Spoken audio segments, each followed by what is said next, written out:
Good afternoon. Welcome to this month's Launch Awesome AMA. I'm Steve. I run the Launch Awesome community, and today I'm joined by Josh Herzig Marks. I'm fairly certain that's how you pronounce that. So we're going to run with that. Josh is a veteran product leader and has served as the head of or VP of product for several startups. He's going to get a chance to talk about that in a little bit. Today, Josh and I are going to be talking about how you can nail your transition from an IC, individual contributor, PM, to a product leadership role. So yes, of course, you're going to be doing more vision and strategy work, but there's a whole host of other things that come with it as well. And we'll dive into some of those. If this is your first time joining us, Launch Awesome is a Slack community for product leaders to connect and learn and help each other build and launch great products. We have almost 500 of the best in product and product marketing in there now. If you want to join, Blake is going to drop a link in the chat and we'd love to have you. If you want to submit a question, go ahead and drop it in the QA widget. It should be down kind of in the bottom right. And we'll definitely get to a good 20 minutes or so of Q&A towards the end. And with that, we can get into it. Josh, welcome. Thanks so much for joining us today. Thanks very much. I'm excited. Yeah, me too. These are always fun, and you and I have chatted a handful of times outside of this right now. So happy and excited to do this with you here today. For folks that don't know you, give me the 2-minute highlight reel of your career, just so people kind of have some context of where you're coming from. Sure thing. I've been in product management for over 20 years, and about 15 of those were in product leadership. A bunch were at my own startup, where I discovered I was probably a better product leader, product manager than I was an entrepreneur. I was pretty mediocre at that, but got pretty lucky with what turned out to be a great exit to Google, where they were very clear to me in no uncertain terms that I was not a Google quality product manager. So I want everybody who's here today just to Mhm. take everything I say with a giant grain of salt. It doesn't pass muster at least one of the FANG companies. But after I left Google, worked at a series of early stage companies as the first product leader, typically the first product manager in at the organization across a whole bunch of verticals, B2B, B2C, enterprise, a whole bunch of technologies, mobile, fintech, SaaS, and then this past, and I'm saying this all in past tense because this past July, my wife and I did something we had been thinking about for a long time. We swapped roles in our house and I took over primary parenting for our two kids who mentioned earlier, 12 and 14, Mhm. which, isn't the hardest age, but, as a lot of product management is very much an all in sort of a profession. I have a Mhm. ton of respect for all the people who are able to balance being that primary parent also with being a product manager. I realized I couldn't do it, at least not the way that I wanted to. And I wanted to let my partner feel like she was able to put as much time and attention as she wanted to into her career as she had allowed me to do for the prior 15 years. So we swapped and I retired from salaried work. And to keep me out of trouble between the hours of about 8:30 in the morning and 3 o'clock in the afternoon, between drop off and pickup, Mhm. I have a very, very small coaching and mentorship practice focused on Mhm. founders, solo PMs, and first time heads of product at very, very early stage companies.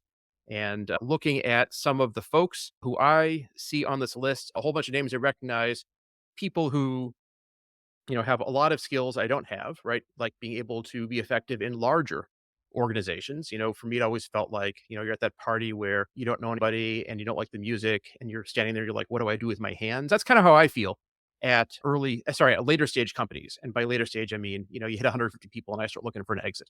It feels really big to me. Mhm. So some of the questions I might pass off to the broader community here. And some of the questions I'll just say, here's my opinion on this, but I'm not entirely sure. Mostly my area of expertise is that very early stage of a startup, maybe post seed, pre series A through series B, as you're really kind of getting your Mhm. product market fit and scaling. Cool. Perfect. Well, yeah, we're going to be talking about moving into a product leadership role today. Maybe we'll Awesome. just kind of to set the context for everyone. Let's kind of assume maybe you're at a 75 or so person company, maybe a little smaller. You're a product manager there. You have a couple pods of like product teams, and you're Hmm. kind of being asked to now be to kind of come up a level and sit on top of that and be the head of product. Yeah. Okay, so to kind of start, talk to me about you've helped, tons of people through this transition. Why do you think that this transition in particular can be so hard? I think it's hard probably for at least three reasons. Number one, for those of us who haven't had the opportunity to work in a larger, well structured tech company, we probably haven't had a whole lot of experience being taught how to be a manager or how to be a leader. If you're at a company like Now, here in Boston, Wayfair is a great example. You might start as an associate product manager. You might get promoted to product manager to then senior product manager and senior product manager to. And along the way, it's really clear what the expectations are for the level. And there's a whole Hmm. organization giving you support. Here's what you need to do. Here's what you need to do to reach the next level. If you need internal support, internal training, internal mentorship, that's a part of the job. At startup companies, at tech companies, it's much less frequent, though it is changing. And I do appreciate that. But it is much less frequent that you're going to get that level of, let's call it structured support and structured training. So, what does that mean? There's a lot of things you're going to walk in, things that are very tactical, like hiring, things that are very abstract, like how do I support a team? How do I support somebody's professional development? Where you might just not have either experienced that done well yourself, or Hmm. nobody's ever like taken you aside and been like, hey, let's establish some, an aesthetic around what's good and what's bad in this. And let's give you chances to try and practice this. So I think that's extremely hard. On top of that, it's difficult because second, you're really busy. I don't know any product, particularly in a very early stage startup, where the product manager is, I don't like to use sports analogies, but the utility infielder of the company, kind of filling in all the Hmm. holes in the organization beyond their air quotes formal job definition. There's not a whole lot of time. And everything is trade offs in work, but it's going to feel even more intense, trading off doing what's probably still some amount of IC level product management work with now managing a team. And the third Hmm. thing is you are managing an executive team upwards who may or may not have experience with tech companies, with product driven tech companies. Hopefully, they have extremely strong opinions about what the organization should be building. Hopefully, they have a very strong vision of the product they're trying to build. And we can talk about that more later. But they may not have a formal or disciplined approach to communicating that. So all of a sudden, you're kind of trying to support somebody who's in charge of the company, but needs some scaffolding as well. And that's a new set of skills, which it's likely you haven't ever done before. It doesn't mean you can't do a great job of it. It just means it's going to be uncomfortable. It's going to be new. And let's go back to Bluey. As we learned, what was it? Season one, episode three, just because something's hard doesn't mean Oh. you can't learn how to do it. That's the one with the water fountain. Hmm. Yes. Okay. Yep. Love that. Maybe, yeah, maybe that's a good place to start. Some of the scaffolding. Talk to me more about what you mean by that, and let's just start there. Sure. One of the things that a lot of my clients come to me about is they're having a Hmm. hard time developing a product roadmap. Either they're building one and nobody believes it, or people don't find it adequate, or work keeps getting done that isn't on the product roadmap. And that's kind of, I don't know, maybe that's the one artifact that's really clearly owned by the head of product or by the product leader or even an individual product manager at your organization. So it's Hmm. oftentimes the first one where you like most obviously feel like you aren't doing the job you want to do. And almost always the predominant reason that you're struggling with a product roadmap is because you don't have a clearly articulated product vision and product strategy. Hmm. And I think what's Yeah. particularly hard to startups, it's not unhard other places, but particularly hard to startups is you don't really want your product team to be, I'm doing air quotes here, owning the product vision. It's kind of their job to make sure one exists, but you don't want a founder or a CEO who's handing that off. Like that's why your whole company is here, right? Your whole company exists. It was Hmm. founded because there is some unique, special, and insightful vision that the founders have. And it's kind of, their vision and their will, which is going to make this thing happen. And if you take that over, well, what is the role of the founder fundamentally going to be, right? Not running out of Hmm. cash isn't a very inspirational role for the founder. So when I talk about scaffolding, the founder Hmm. probably has something inside of their head and they may think they've shared that with the company. They may be trying to share it with the Hmm. company. They may know they need to, but don't know how to. But helping, Hmm. use the word scaffolding, helping that founder to express that vision in a way that isn't just inspirational, but helps to align the entire organization around what they're trying to build. That's a hard thing to do. That's a really hard thing to do. I'm like, you know, batting maybe 50-50 in my own personal career as a head of product at doing a good job there. Maybe not even quite as good as that. It's a really hard challenge, but it's one that is important and can be rewarding and is really valuable if you can pull it off. Yeah. Okay. So yeah, you're sounds like you're saying the job is less about being, solely in charge of kind of coming up with the vision and strategy for the company. It still should primarily come from the founders. Talk to me about then Sounds like you're saying, "Oh, you're gonna be expected to communicate that product vision, make sure everyone is kind of knows where the product is going and why." Mhm. Any tips around that? Like, how do we do a good job Yeah. doing it?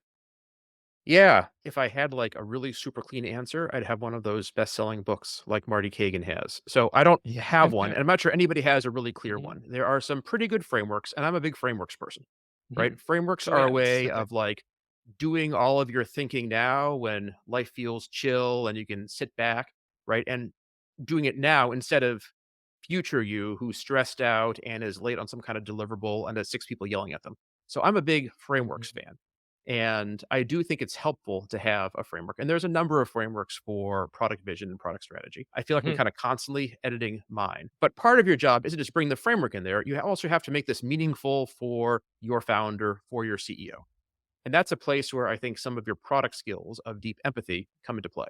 And for me, at least, I find it helpful to think about product vision and product strategy, right? Which look an awful lot like mhm, company vision and company strategy at a tech company. I find it helpful to think of those things as being a product as well. So, how do you do opportunity identification? How do you do product discovery? You do it by talking to people, right? And establishing that empathic bond. And you might find that, at your startup where the founder has a military background or a sales background or a sports background, helping them to develop a clearly articulated and rigorous product vision that is meaningful to them and the kinds of analogies, structures, and stories in their head that are meaningful. That's a really hard thing to do, but a really valuable thing to do. So, one of the things I recommend is just spending a lot of time with your founder and your CEO talking about it and letting them mhm. talk and ask all sorts of questions and let them tell you the story of not just the founding of the company, but what they see the future of the company being. And have them tell you the story again and tell you the story again and tell you the story again. And the details change and you ask questions and you get more and more precise. And then maybe it's on you to go write that thing up and say, hey, I've been listening to you tell the story. Can I try to tell the story back to you? Mhm. Yeah. Yeah. No, that makes perfect Yeah. sense. And as you think about like, hey, it's my, part of my job now is kind of drive alignment and to get that vision out of the founder's head into kind of the rest of the product team.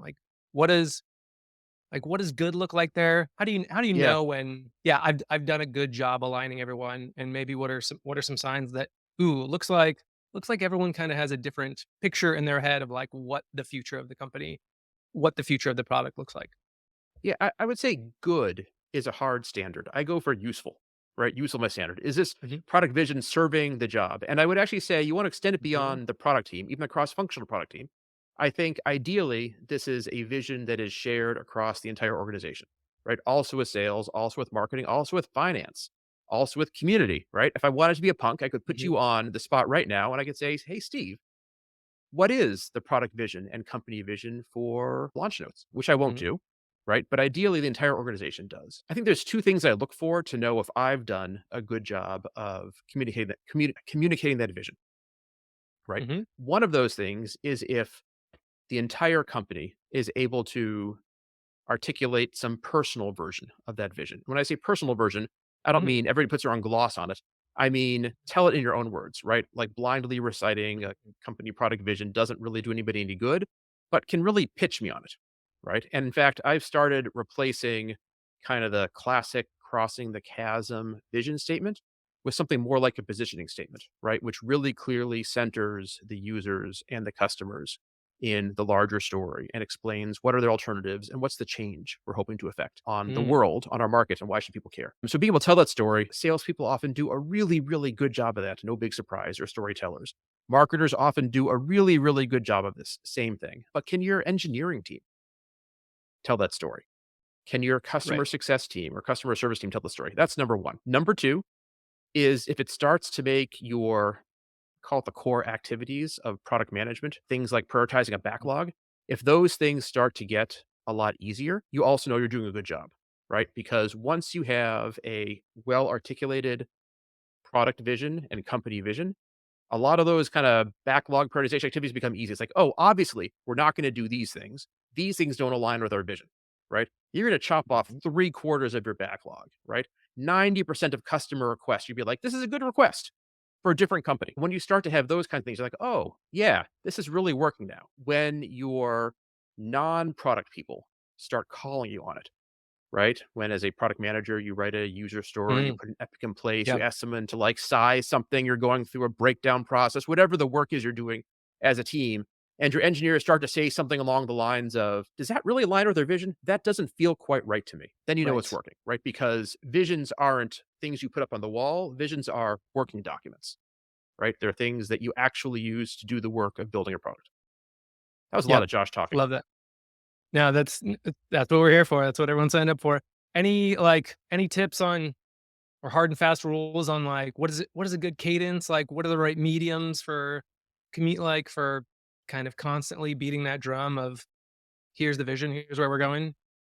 Yeah, I think that initially in your first days, you want to do as much work around that as your peers on the executive team and especially your boss. I saw Melissa put AK managing up. Yeah, manage up, but do as much of that as you possibly can. Like it's going to take Mhm. a lot of time. And we're in a largely remote world, but it's a great time if you and your CEO are remote from each other. Like fly out, spend some time, get coffee, go for walks around town, give each other COVID, whatever that thing is, right? But put a lot of time and energy over that upfront.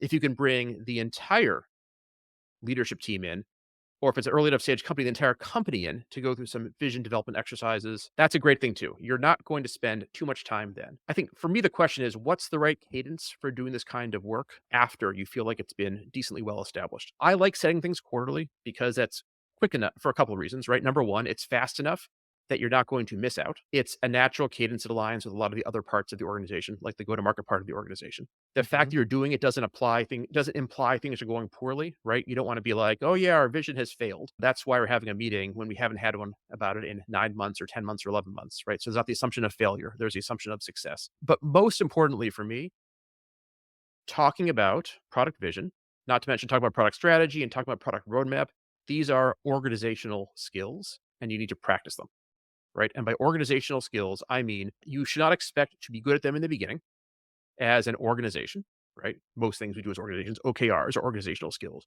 Release planning is an organizational skill. Go to market is an organizational skill. You're gonna be bad at it in the beginning, but if you practice, you should expect to get better over time. And quarterly gives you a decent cadence for practicing, reviewing and revising your vision and strategy and roadmap without making it feel like you're doing nothing except for that kind of high level work. Does that make sense? Yes. Yeah. Yeah, I love that. Okay, perfect. Wanna switch gears a little bit. Speaking of organizational skills, another thing that comes to mind that people might be kind of put in charge of that they don't have any experience with at all is around hiring. Oh my Talk to me goodness. about what kind of tips do you have around getting a hiring process in place for someone who's maybe never hired anyone before? Yeah. My personal pet peeve is at startups, we don't put enough time and effort into training the more junior members of our team in getting better at hiring. So, Mhm. first, let's talk about all the failure states that we have for hiring, right? That's my right. Perfect. Let's not do these things, right? Number one, if you are giving your people ops or HR colleagues responsibility for hiring, you're not doing your job as a hiring manager. If you are doing all the work of writing a job description, identifying the kinds of candidates you want to hire and where to go find them, building a hiring plan and an interview plan, and actually doing the interviewing. If you're doing all those things by yourself, you're also not doing a good enough job. And the last thing is if you feel overwhelmed by hiring, this is the perfect time to bring in somebody who has more expertise. Sometimes this could be for like a casual conversation. And I want to give a thumbs up to the Launch Awesome community, which is in a really short period of time become a really impressive place with a lot of really strong practitioners in it. So like post a question Thank you. into your like favorite product Mhm. management, product leadership communities. Hire somebody who has expertise in doing hiring and growth for a tech company. And you can reach out to me and I'm happy to refer you out. I mean, I'm literally talking to all, you know, 20 some odd people on this call right now. Like literally find me on LinkedIn. My last name has great SEO. Say, hey Josh, we're struggling with hiring. Can you help? And chances are, if I can't, I can refer you to somebody who can help. So trying to do this all on your own is no. But I believe that hiring is literally the most important thing that you're going to do as a manager and as a leader in your company. And it's so important that I think that you shouldn't just be doing it. Okay, I got to clap from David Chang, who happens to be, for what it's worth, one of at least Boston's experts in finding the right kind of talent for the right kind of company. So a little intimidating to have you in here, but it is the most important thing you're going to do. So important, you shouldn't limit what you care about to just the product team. You should be thinking about hiring in marketing and hiring in customer success and hiring in engineering and Mm. all of these different places. You are never going to be better as an organization than the people you bring on board. And the Yeah. only way to know Tell me more. if you're bringing on board the right kind of people is if you're following some kind of thoughtful, disciplined process, which is probably what you're about to ask about next. Yeah. Like yeah. What does a good process look like? What kind of activities should I be doing day to day? How Yeah. much, like what percent of my time as a product leader should I be spending on this? If you think about your job as a product leader as being about 50%, I'd say 50% of your job is going to be hiring while you're hiring people, maybe more. That's Wow. along with the 50% of your job that's doing what's probably going to be IC product management work and 50 plus percent of your job, which is going to be product leadership. So let's just set our Right. expectations here, right? Hiring is exhausting because it's one more thing you have to do Mm. and you have to spend a lot of time doing it. Mhm. So I take a very disciplined approach to this. I think the first thing you need to do is you need to write a really accurate job description. And if you've never done that before, it's a great time to go reach out to your network and talk to as many people who have written job descriptions in the past as they possibly can. And ask them about what are the important qualities and the important work somebody's going to be doing. Then spend some time with your cross functional team, with your engineering leadership team, with your design leadership team, with your rest of the executive team. What is the work this person is going to be doing? And list it out really, really clearly. I call this like the true job description. And then for each one of those things a person is going to be doing, you need to spend some time thinking about how you're going to be able to tell if the person is capable of doing this work. Mhm. Sometimes it's going to be as easy as you've seen them do it before. Most of the time, you're going to learn this by, and I'm team behavioral interview, through asking behavioral questions, right? Tell me about a time when you wrote a roadmap and delivered it to an executive team. And you got to get really, really specific about that. And I'm a fan of the behavioral interview and write these things out. And you're going to spend some time doing that and go back and forth. And again, take advantage of your entire cross functional organization to help you out in doing that. Talk to people who have experience and expertise in doing this. And you're going to get that entire job description. And you're not done yet, right? Job description, hiring plan. Then you need to think about what are the qualities which are going to distinguish the right candidate for this job at this company in this moment with you running it from all the other great candidates out there in the world, right? This is, hey, it's another product test. This is your positioning Mhm. statement all over again, right? What's your positioning statement for this person going to be? And then you're ready to start recruiting, right? You want to post it in all sorts. Actually, that's not quite true. Before you do that, you want to get your applicant tracking system set up. You want to reflect what Mhm. your interview and hiring plan is going to be inside of the system because you won't have any more time to do it than you do right now. You want to set up all the right interviewers. You want to make sure the people who are doing the interviewing and know what the questions are going to be they're going to ask. That you have established rubrics for understanding whether or not the candidate's doing a good job of answering them or not. Once everything is all set up, then you want to start posting it, right? You want to do passive Mhm. posting. Personally, I found LinkedIn job postings to be outstanding. There's other places you can post as well. Sometimes you want to work, it makes sense to work with a recruiting agency, either a traditional one with people or a less traditional one where they're kind of leveraging network effects of people inside of your network, right? There's lots of ways to do it. Mhm. Sometimes you want to be doing direct outreach, which is really, really valuable, right? Reaching out to people inside of your network or friends of friends. But there are all of it. You want to be building up a backlog of people who apply and you want to go through your process, which probably starts with a screening call. And almost always, I think the hiring manager should be doing the screening call as well. I feel pretty strongly about that because you're going to Mhm. talk to 200 people who qualify, at least off of a resume review, and you're going to learn an awful lot about your own ability to screen people and then run people through the process. So anyway, highly structured process. I feel like we could spend 4 or 5 hours just talking about hiring. I know. Yeah, I'm looking at the clock and I got like 5 more questions written down Oh about my that. goodness. Well, Okay, I'll maybe answer fast. well, yeah, all good. Okay, I wanna let's see. Here's what we'll do. Because I think this is such a rich topic, why don't we'll do something like a follow-up thing in the community around some more specific stuff, maybe just kind of over text and whatnot. Okay, one thing that I think is really super important that I wanna get to is around giving feedback. For a lot of people moving into a product leadership role, they've had some experience probably giving feedback to their peer product managers through like 360 review processes, Mhm. things like that.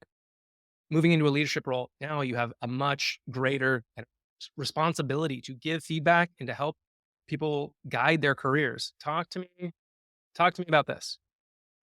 Yeah. I think two things I try to remember when I'm thinking about building some kind of a feedback process. One is, what's my goal inside of the feedback process? Sometimes the goal is you think feedback's important, you want people to get better at their jobs.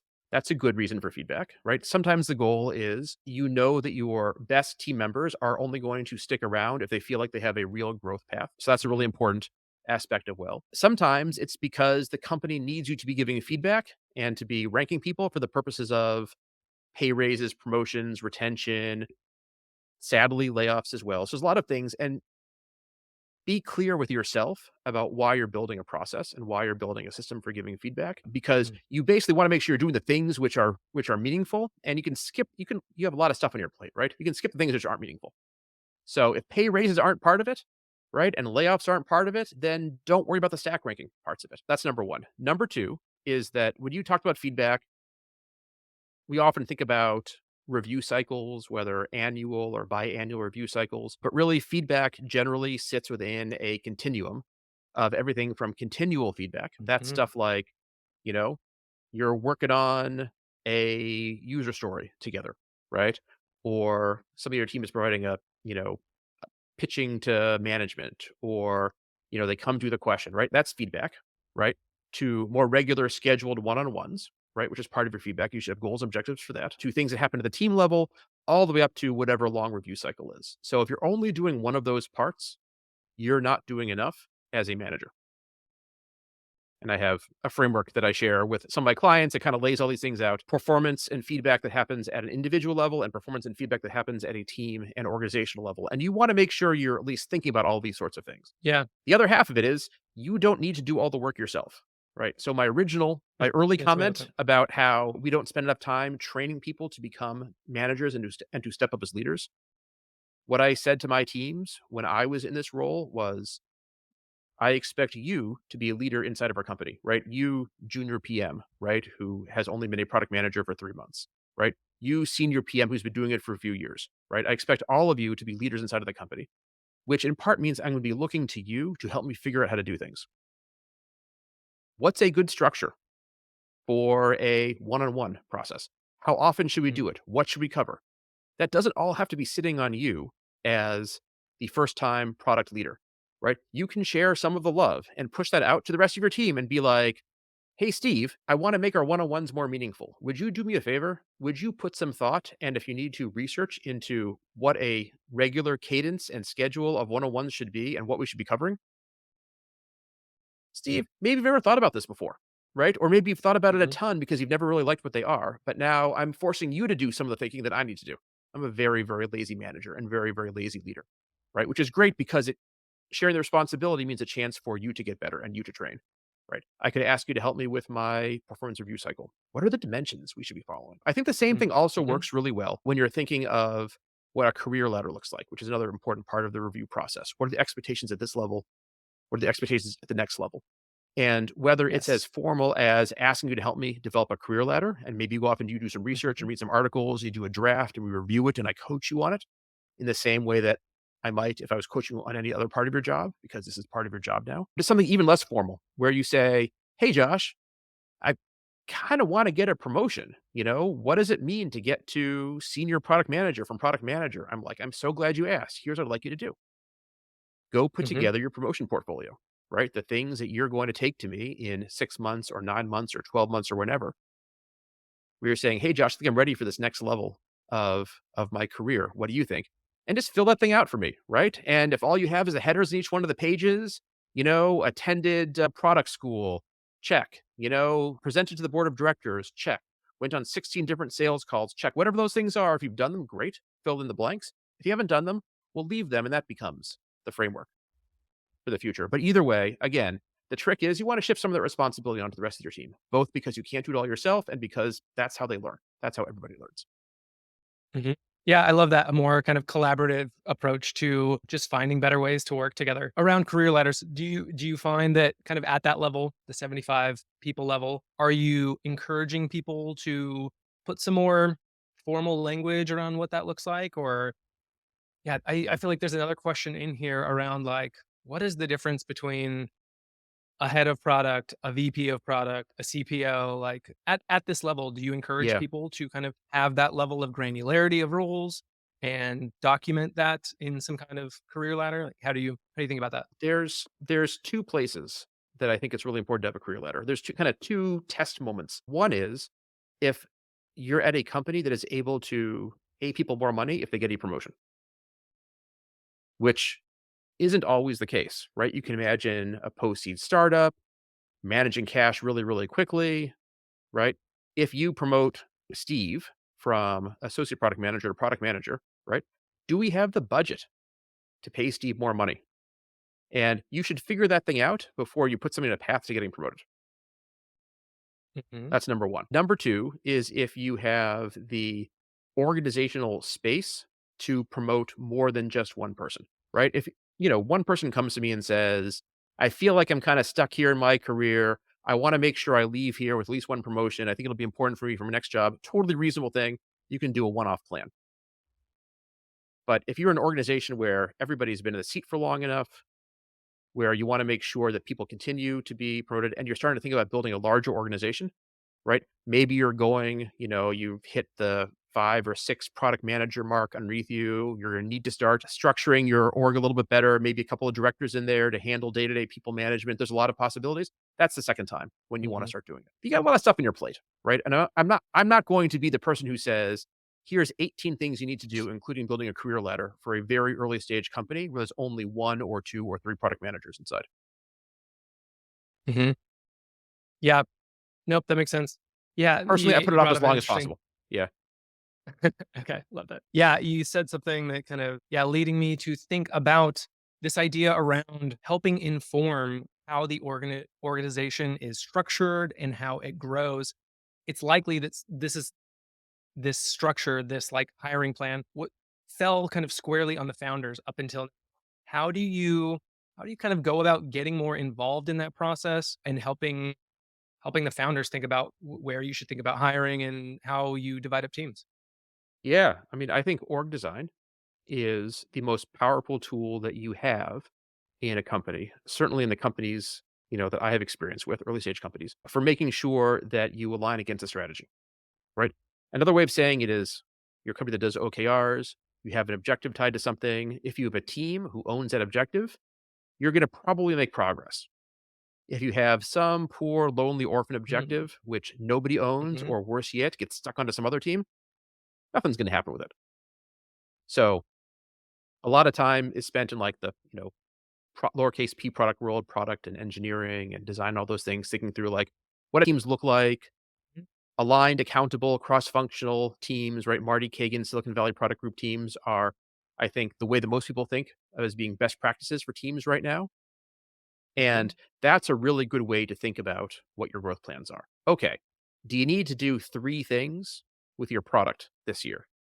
Then you're probably going to need to have 3 different teams because if you have one team trying to do 3 different things, something is going to slip. Do you have 4 things you need to do? Well, is it possible to scale up 4 different teams, right? Potentially 4 product managers, 4 product designers, 16, 20 different engineers, whatever the right number is inside of that. Is it realistic for us to grow to mhm, that size? Well, if not, let's scale back our ambitions to something which is more appropriate. Great opportunity to do some prioritization. But number one, right, your job as a product manager is to deliver value to the organization. And one of your tools for doing it is to be honest. And if you're building a company strategy, right, which will look an awful lot like your product strategy, and there's more things on there than your org is able to accomplish, you got to say that. Melissa asked a question. What's the difference mhm, between an IC and being a manager? As a manager, particularly as a head of product at a smaller company, you are responsible for all of that value creation in the company. You're not the only person holding themselves responsible, but that's what you're holding yourself responsible for. And signing up for an outcome which the company can't deliver doesn't do anybody any favors, right? That's lying to yourselves as an organization. That's bad. right. Right. So you'd recommend something on the order of like, "Hey, let's take the outcomes we're looking to achieve and let's have maybe a single team kind of assigned to each one of them." I think that's generally the best, but this is work that you want to be doing with the rest of your product leadership trio, right? With your Mhm, design colleagues, with your engineering colleagues, with everybody else. You can't mhm, look, there's reality, right? You can't always do everything you want to do. And you might decide that, you know what, we don't have enough engineers for 4 teams. We only have enough engineers for 2 teams. We still got to sign up for these OKRs. That's okay. All you can do is say out loud what the challenges are going to be and try to remediate them as much as possible. But I do think it's worth having that forward-looking conversation about org design and then working yourself towards it as much as you can. Right. One last question before we get into kind of open question. Any tips on how to approach? I see a lot of people having to have a discussion with the founders around, hey, we got some great plans for the upcoming years, and I love that. I don't think we can do A, B, C, and D. I think we can maybe only do A, B, and C. What are some tips you have on kind of how to structure those conversations with founders? Yeah. Doesn't that stink being like the person who feel like they're always the one saying no? Right? We have these No. like product manager jokes, chief no officer. Like that's awful. Right? You don't Right. want to be that. And that just becomes part of the skill and something you'll practice, which is developing a relationship with Mhm. the rest of your leadership team where you don't have to wait for everybody to say, I want this thing, and you to say no. Right. And that's one of the places where having a proactive company vision and company strategy can really, really help because I found at least that once you lay out on paper the things you're trying to accomplish, the easier it is for them to understand the true limitations of the organization. I'll talk about one of my clients anonymously. We were going through this vision exercise and we realized we actually had two parallel visions because there were two products that were being sold. Same technology base, same login screen, same billing function, but from the perspective of the customers, which is really the only perspective that matters. There's really two very different products inside of this. And one of the reasons why they were struggling with everything, right? It felt like product velocity was really slow. It felt like they could never prioritize the work to be done. Mhm. Sales felt frustrated because the product wasn't changing. Marketing felt frustrated because there's nothing to announce. Everybody felt frustrated. Engineers felt frustrated because they were being pulled in all sorts of different directions. Sometimes just that realization, right? Articulating in black and white on a piece of paper, if you want to, what's actually happening in the company can solve a lot of those problems. And if it can't, right? Best case scenario is you're going to spend a lot more time with your leadership team trying to change the culture, right? And worst case scenario is you might not be successful in every way you want to be successful. Right. Yep. Getting it on paper and just kind of being honest about what you're Yeah. able to do and what you're not. Makes some Yeah. sense. Okay. We got a ton of questions also kind of pre-submitted. Blake's gonna drop some in and I'm gonna go ahead and read them out and you can take a crack at them. Question: what do you think are the most important differences between being an IC and being a manager? I think it depends a little bit from person to person.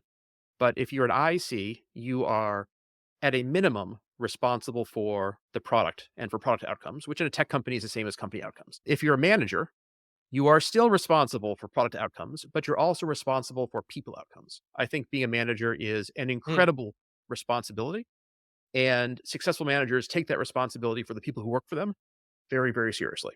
And to answer one more question up, the difference between being a manager and being a leader. As a product leader in a company, right? You're not just responsible for product outcomes, not just responsible for people outcomes for folks in your team, but you should hold yourself responsible for outcomes for the entire organization, right? Of course, the company outcomes for the organization, but you should also hold yourself responsible for people outcomes within the organization as well. And that's how I think to really become a leader, right? If the entire org sees you as a leader, not just your little narrow part of it. Yes. Love that. Yeah, it's a great framework for kind of thinking your increasing scope of kind of responsibility there. Lindsay asks, do you I have a love this method or question. framework for advocating for more product resources? I'm finding it difficult to help convince leadership that I need to grow the product team. Engineering headcount seemed to be easier, but they had made it so far without product at all, and now I'm here and asking for even more help. Okay. Yeah, I love that. Yeah, this is really hard. I think you'll be most successful in this challenge by partnering with your engineering leadership and to really have a conversation about Mhm. what does product management do as a function inside of the organization? What are the expectations? And you have to align against that. I mean, interesting you said, right? The company has been doing okay without product managers or so many product managers in the past.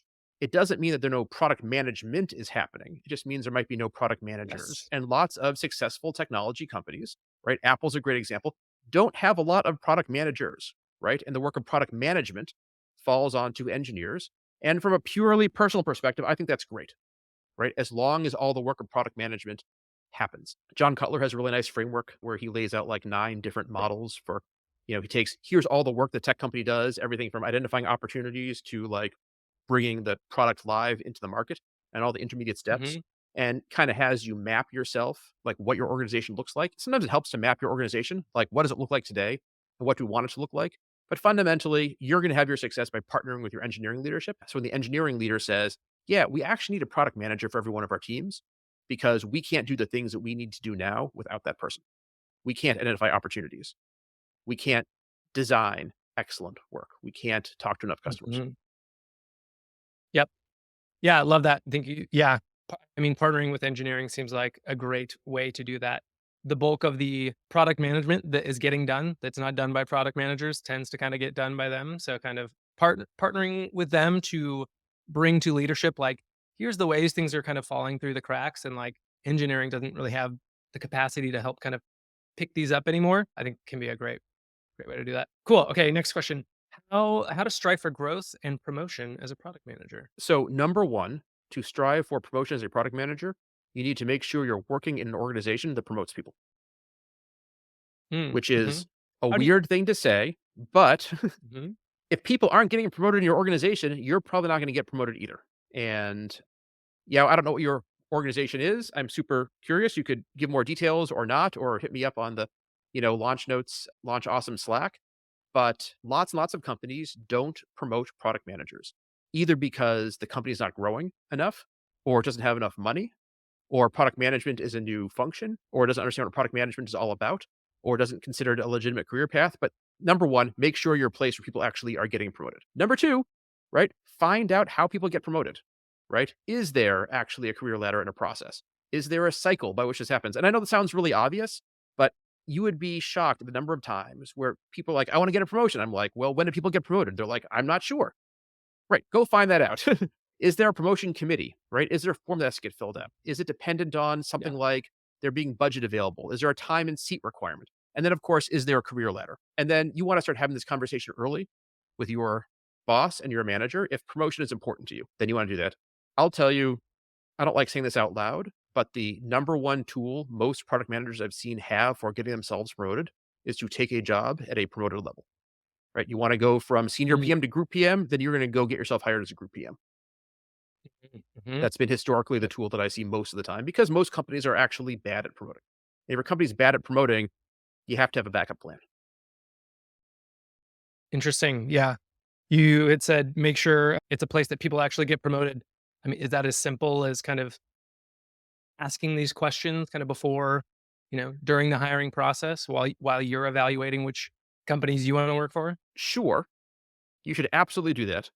I also wouldn't Yeah. I wouldn't expect, particularly for earlier stage companies, I wouldn't expect them to necessarily know the answer, right?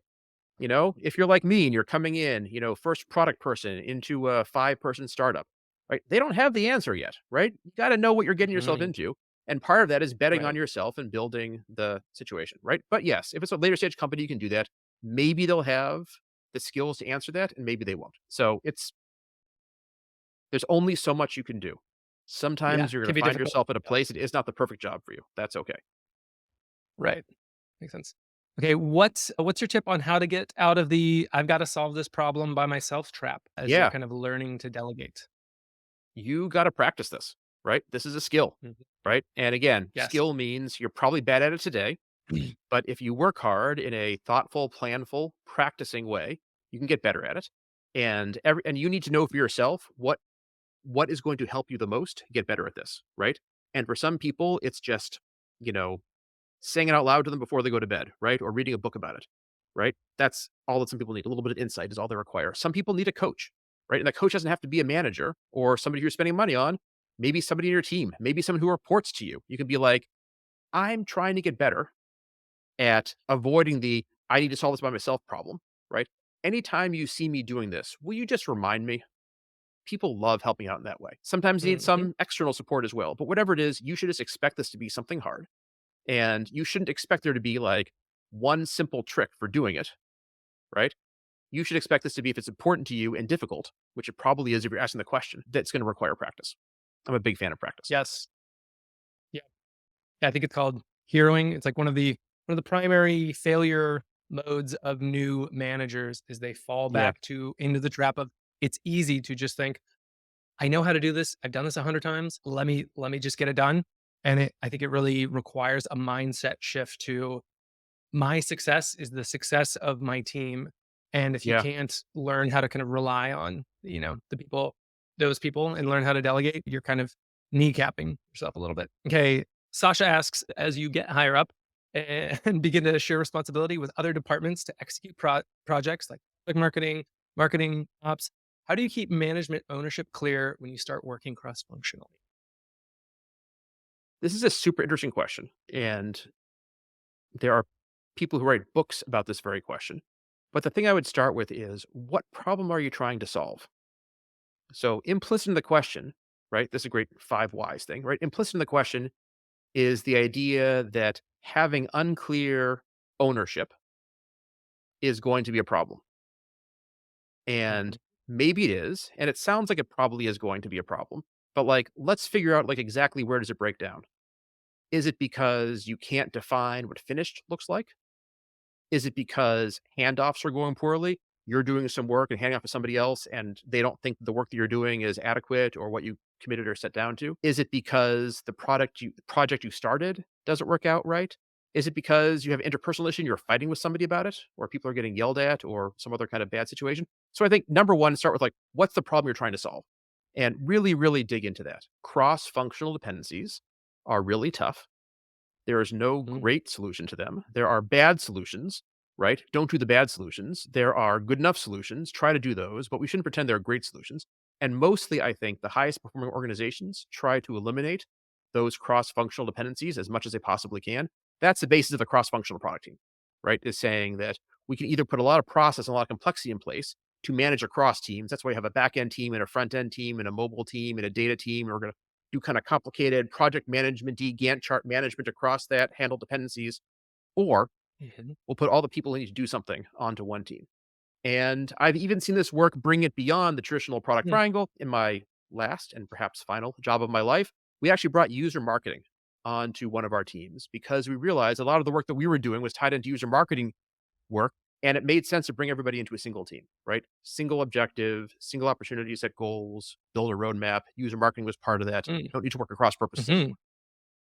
Yes. So yeah, I'm hearing kind of a thread there is align more by objective than just like Yeah. who you happen to report into. Yeah, love that. Obviously not always possible, but to the degree that you can. Okay, Peter Moreno asks, what are some of the best practices you found for developing more junior members of your team into mature PMs as a product leader? Yeah. So I'm going to caveat this by saying I don't have a good answer for most kinds of larger companies. So, Mhm. again, if you're working for Facebook or if you're working for here in Boston, TripAdvisor or a company with a really strong established product team culture, there is a process in place for that. And my advice for you is follow the organization's process, right? You have years of really smart people building this thing up and start from that perspective. At smaller companies, when I have a mix of first time product managers and mid career product managers and more experienced product managers, I don't generally differentiate the kinds of roles that people have. Again, I'm a believer in the cross functional product team, which means if Mhm. you're a product manager, you are a product manager on a team, which means at some level, you as the first year product manager and you as the 15th year product manager are doing the same kinds of work: roadmap planning, backlog grooming, stand ups, release notes, all that kind of work. Right. So the real question is everybody's doing that work. Who's going to be supporting the person who's never done this before so they can get better and better Mhm. at it? And there's no great magic to that. Hopefully, pair them with a more experienced tech leader or a more experienced product designer. Spend some Mhm. time alongside them, coach them in their actual work habits, try to break down the job into individual parts, and get good at providing the right level of feedback. Right? Clarify your Yep. objectives. If they're in a Mhm. place where they're able to learn on their own, great. Give them the objectives, let them fly. Right? If they really need help someplace, you're not micromanaging if you are helping somebody a place where they're struggling, right? But you're setting someone up for for failure if you're not giving them the feedback they need. So you got to pay attention, right? As a manager, that's your job, right? That's your responsibility for the people on your team. Pay close attention to what people, there's no particular magic to it. It's just a lot of, Yeah. Yeah. Anything you're a fan of around, I don't know, formal mentor? programs for new PMs? I'm gonna answer a little bit of a different question. When you go hire somebody, right, and you go build out your org plan, your hiring plan, and all that, you need to think a lot about the kinds of people who you're actually going to help be successful. Melissa, a while back, asked a question, right? What's the difference between a manager and an IC? A manager is responsible for the output, for the outcomes, for the people on their team.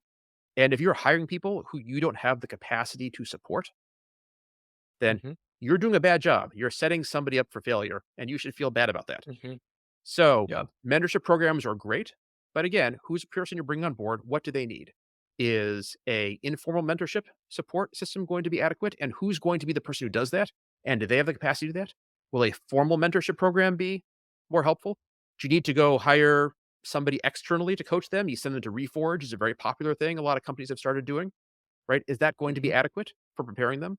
Do you have the capacity yourself as a manager to sit down and really give them the hands-on coaching, which they're going to require?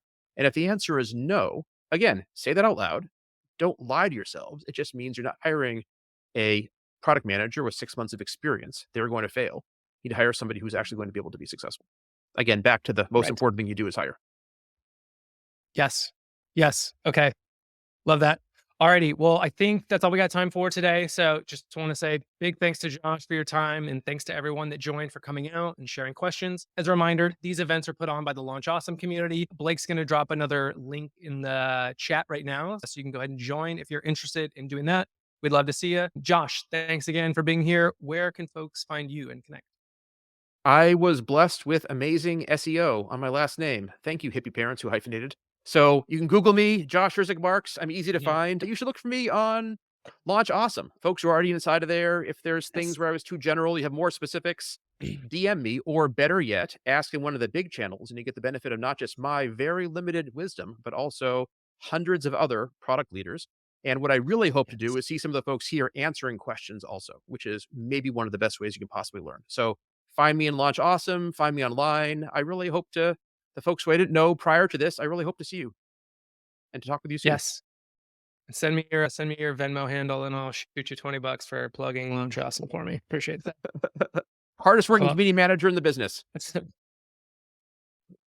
his words. All right, sounds good. Thanks everyone, Okay. and we'll see ya.